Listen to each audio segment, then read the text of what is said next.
Bonjour et bienvenue pour ce nouveau rendez-vous de C'est à lire. Bonjour Fabrice Varieras. Bonjour Alain. Vous êtes agaçant Fabrice Varieras. Ah bon? Géographe, CPE, on disait surgé à mon époque. Photographe, auteur, vous êtes également critique gastronomique dans les colonnes du Populaire tous les week-ends. Qu'est-ce qui vous fait courir? L'envie d'écrire?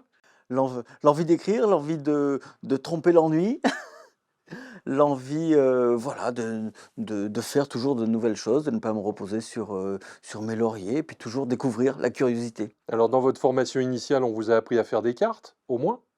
Exact. Et aujourd'hui, vous faites plus que les légendes. Qu'est-ce qui vous a donné envie d'écrire et de passer à l'écriture? Alors, j'ai toujours aimé, écrire, voilà, depuis que je suis ado. Oui. Donc, j'ai nourri un petit peu cette passion et puis j'ai fait des photos.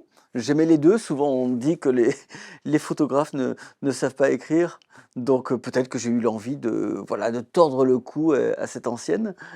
Quand est-ce que vous vous êtes rendu compte que ce que vous écriviez pouvait intéresser d'autres que ceux du cercle familial ou du cercle amical? Bref, quel était le déclic qui vous a poussé à interroger un éditeur, voire peut-être plusieurs avant d'être publié? L'envie de partager. Ouais.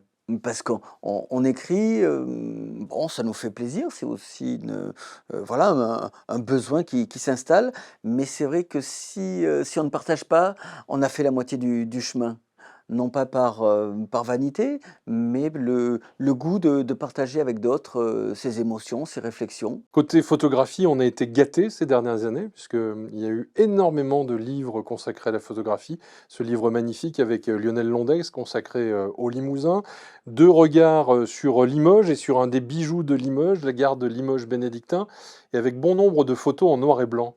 Qu'est-ce qui vous attire dans la photographie en noir et blanc? Une espèce de pureté, une recherche de simplicité, de pureté et puis, je trouve que ça souligne, une élégance. On est au cœur de la photographie, à essayer, à travers une image, de composer, de trouver la juste bascule entre les blancs, les noirs, les gris. Voilà et puis peut-être pour moi, renouer avec les grands maîtres de la photo humaniste de la fin du XXe siècle. Alors, on a déjà eu cette conversation-là. Pour être photographe humaniste, on photographie des gens. Ça devient compliqué aujourd'hui, hein. Oui, oui, oui, c'est très compliqué parce que, beh, il est difficile aujourd'hui de photographier des scènes de rue comme ça sans, sans être importuné, en disant: «Mais qu'est-ce que vous faites là monsieur?» «Bah, je photographie». «Mais vous avez mon autorisation?»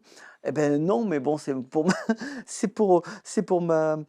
c'est pour ma gouverne, c'est parce que j'aime ça». Bah, tout de suite, ça pose problème. Donc le droit à l'image est devenu une espèce aujourd'hui de veto, hein. Donc des fois on se frustre un petit peu ou c'est pour ça que dans les livres, malgré mon goût pour la photo humaniste, on me dit toujours: «Bah, il y a pas beaucoup d'humains». J'aimerais qu'il y en ait plus, mais bon. Alors la photo, c'est pas seulement avec un appareil photographique, c'est aussi avec le téléphone, parce qu'avec un smartphone, on fait de très jolies photos, et c'est la photo de l'instantané. Voilà et moi, c'est ce qui me plaît. C'est vrai que, contrairement à certains collègues qui vont être dans une recherche de pureté absolue en passant, je sais pas, beaucoup de temps pour attendre la bonne lumière, pour prendre, le pied, pour avoir un piqué absolu. Moi, cette quête-là, elle est pas dans l'absolu. Elle est plutôt dans l'authenticité, la magie de l'instant. Chambre vient d'arriver, chambre au pluriel, 70 chambres, 70 nouvelles en fait, dans un style noir. Elle est venue comment l'idée? Le noir et blanc. D'accord. Donc, non, plus sérieusement, voilà, je me suis, inspiré un petit peu d'auteurs comme, Raymond Carver, qui, pendant des années a fait ces petites histoires, ces nouvelles très noires, des portraits de l'Amérique. Je me suis inspiré aussi de Régis Geoffrey, qui avait fait, il y a une dizaine d'années maintenant, un livre qui s'appelait Microfiction. Et beh, là, ce sont des micro-fictions encore plus courts même que des nouvelles et puis ça correspondait un petit peu au format journalistique, que j'aime. C'est-à-dire en très peu de temps, sur, 1 page ou 2, ben voilà, on va happer le lecteur, on va essayer de le plonger, de l'emmener tout de suite avec nous. C'est jouissif, hein, on peut changer de personnalité à chaque fois qu'on change de chambre. Est-ce qu'il y a, dans, ces 70 personnes qui racontent une histoire, est-ce qu'il y a une ou 2 personnes, plus marquantes que les autres à votre sens? Non, honnêtement, je saurais même pas, voilà, choisir, une des nouvelles. À chaque fois, donc une nouvelle histoire, un nouveau registre, une nouvelle chambre, des nouveaux personnages de fiction, parce que tout est issu de mon imagination. Tout est fictionnel, même si, la fiction se nourrit bien sûr de ce que l'on a vécu, chacun et donc bon, j'ai essayé de mettre tout ça un petit peu en faire une cuisine, une petite tambouille là de tout ça pour ces chambres-là. Qu'y a-t-il, en ce moment sur votre table de travail? Les prochaines sorties, les romans, les nouvelles, les albums de photographie à venir?